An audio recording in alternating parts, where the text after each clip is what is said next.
جو ستم جو ظلم امام حسین نے اپنے ہاتھوں میں دیکھا وہ کہیں نہیں. کیا حال ہوگا ان کا جان سے پیارا بھائی عباس علمدار، جس کے اوپر اتنا کامل بھروسہ. پانی لے آؤ، پانی لینے چلے گئے، دونوں بازو کاٹ دیے،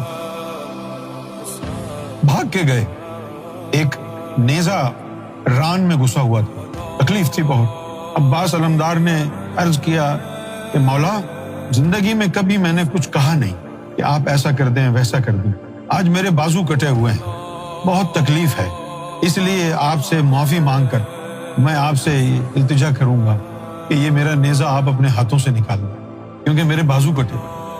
جس کے ادب کا یہ عالم تھا، اس کو اپنے ہاتھوں سے وہ لاشیں اٹھائے. کتنا بڑا جگر ہوگا اس حسین کا.